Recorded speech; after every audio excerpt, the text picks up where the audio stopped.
right. Are we live?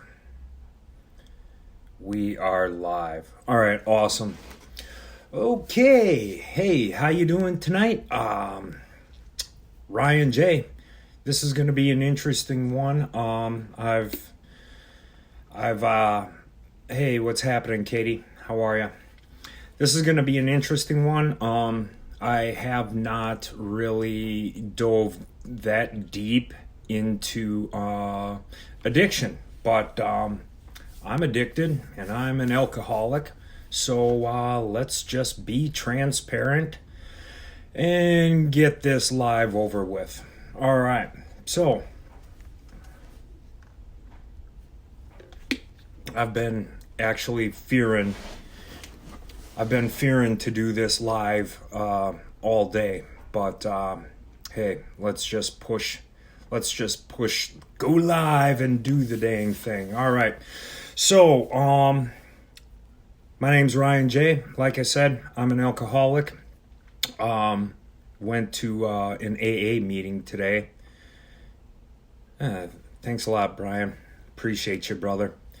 Went to a meeting today, and I do usually 2-3 times a week. I go to a support group meeting, and they're awesome. All right. What's the price of it? All right. Well, we can talk price as far as how much money did it cost or did I spend? All right. Well, how much did I spend? I don't know. Easily 200,000 in monetary funds through my addiction and alcoholism. And so that would be like loss of vehicles, bar tabs, insurance, fines and fees, and you name it. I paid for it when it came to money. Now, here's another aspect that costs you. It cost me relationships. It cost me trust. It cost me loved ones, friends, and family. It's very, very debilitating and hard to explain. I'm going to say disease. It's hard to explain because if I try and explain to somebody, they're like, well, you just got in trouble again for drinking. Don't you think you should stop? And here's the thing, like, I can't explain to you, like normal people, how my brain works. It's different. It triggers different. The sensation of alcohol for me is different than like a person that can have one glass of wine, one glass of wine during dinner and then just be done. All right. So knowing that I'm wired different, I've had to go through treatment, couple, 2, 3, 4. I don't even know how many times I've been to treatment, but every single time, I've had a different mindset about it. All right, in my recovery, now I'm comfortable in my own skin. I'm comfortable with my spirituality. I'm comfortable with my group of friends that surround me. I'm comfortable with my sober network, and all in all, just my well-being and livelihood now. There was a point in time in my life I could not say that because as my active addiction was drawing towards a close, I was in a deep dark place, full of anxiety, self-remorse and hatred and all sorts of bad feelings.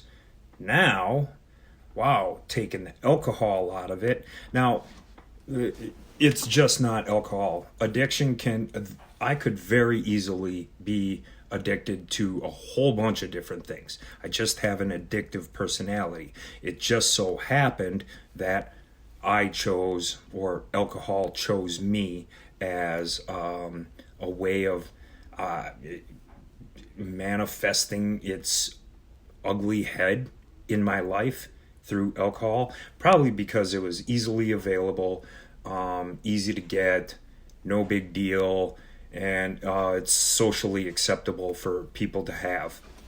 I'm probably thinking that's why alcohol was my DOC, drug of choice, for DOC, drug of choice for people that don't know addiction terms. Yeah, we have our own language. It's cute. Okay. Yeah, we use cool slogans like "one day at a time" and "easy does it" and all sorts of other things like that. And they're cute, but they actually do work. Keep coming back. That's another one. That's another one. All right. So that's my backstory. Now, I could go through a whole bunch of war stories and how but that was the past. Now we're moving on. Today's a brand new day. I'm sober today. Thank God. And moving forward. So, always moving forward and looking, well, not paying too much close attention to what's out in the future because I never know. But I do know that today I'm sober and it's an amazing day. Now, addiction is a big, big, big, big problem. Not only just for me, but if you're not personally addicted, fantastic. Congratulations. That's awesome. But you may know somebody in your family. You might have a friend or maybe a colleague that does suffer from addiction. So it doesn't necessarily only affect the person or me.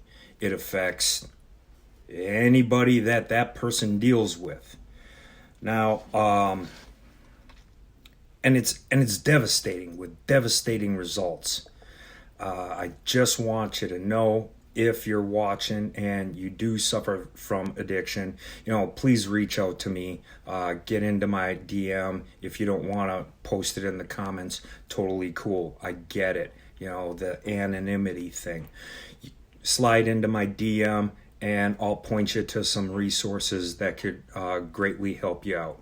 And that's for anybody watching here. Anybody watching here, if you know of somebody that, now I can't do it for them. It's got to be a personal choice, of course. Can't force anybody to do anything. But what I can do is guide you in the right direction towards getting some help. And man, that's ultimately what I want to see for everybody. For like right now, in this stage of my life, I'm making it like my personal mission to fight for the underdogs of society, that struggle with addiction and the stigmas that are attached to us. Because being labeled as a drunk guy, or being labeled as a druggie, or being labeled as an addict, there's a certain amount of stigma that comes from having that label put upon you. And it's not necessarily fair. For like, what I've noticed is talking about the addiction issue is something that, one, the person that is struggling through it doesn't want to talk about it, so it's swept under the rug.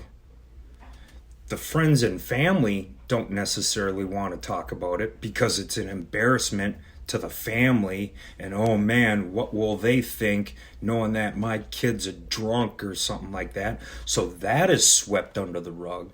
So the whole issue nationwide of addiction is swept under the rug and not really talked about. Whoa, what the shit? How the hell is anything going to get done if we're not talking about it and being fully transparent about the issue? All right, well, here it is. Addiction kills a whole bunch of people every single day. and it's getting worse. It's almost I would call it a crisis situation in America right now, especially when it comes to opioid addiction. Uh, Man, it's really really scary out there these days. Really really scary. So we got to talk about it now. We can you're not gonna fix it. You're not gonna fix addiction because it's in my brain. I have to constantly deal with this every single day and know that it's there, and know that, well, if I go back to using alcohol or drugs, I know what my life is gonna be like. I absolutely know. I'm gonna end up killing somebody, or I'm gonna end up killing myself. And there is no other way that it's gonna end. There's no other way. I know this. Now, if I take that out of the equation, man, the sky's the limit for me. Now, here's another thing that I've noticed when it comes to, because I hang out with addicts. I hang out with addicts. Now, they're not currently using addicts. They're in recovery or have quit their drugs of choice and are clean and sober, but we still have the addict mind frame. All right. And the people that I hang out with that are addicts, now we're not using together, of course, because we're still trying to be sober. And so we're there supporting each other, being sober. Those addicts and people that I know are some of the most generous, some of the most creative, some of the most willing, hardworking, and loving people that there are. Loving, generous, kind, creative. Man, tell me an ex-drug dealer doesn't have hustle. Tell me an ex-drug dealer does not hustle. Well, of course they hustle. They're hardworking, diligent. So, in my new stance of fighting for the underdog suffering from addiction, is people suffering from addiction can turn around and be productive citizens, hold jobs, be kind to their friends, family, productive workers, pay their taxes, and overall contribute to the family, to the community, and to the world as a whole. So it's my mission now to fight for these guys and for myself and anybody that has gone through addicted or addiction. That is why I've set up, I've partnered up with two other dudes, and we started a GoFundMe. Now, I'll put the GoFundMe in the comments below if you feel like donating to the cause. I'd greatly appreciate it if you did, because we're going to make a difference. We're going to make an impact, and we're going to change lives. And not only change lives, save lives. That's what we're going to do. Save lives. Save the lives of the addicted. Save the lives of the family. Save relationships. All right? Are we going to cure everybody? No. But we are going to try and make a small little dent into the epidemic problem that I see in America right now. So, the GoFundMe, here's what we're going to do with the money. All right, we're going to start off small. Got to start off small. We're going to get ourselves a soup kitchen and get the necessary licensing requirements so that we can serve hot food. We'll also have enough space for donations and drop-offs. Then what we're going to do is we might even have enough space for some beds. Awesome, all right? Because if you're coming off the street, you need a warm place to stay. You need a bed. You need some heat, something to eat. That's basically what we're going for. As it grows and builds momentum, I'd like to see us open up and operate a full-blown treatment center. All right, that's what I got. this was a tough one to do. But, it's the first one I've done when it comes to talking about addiction. And yeah, that's my message. That's my message. So, thank you very much for paying attention, hopping on, whether it was live, whether you're catching it as a replay. Again, I'm going to put the link for the GoFundMe so we can save lives down in the comments. You guys make it an awesome evening, and happy Sunday. Happy Sunday night to you.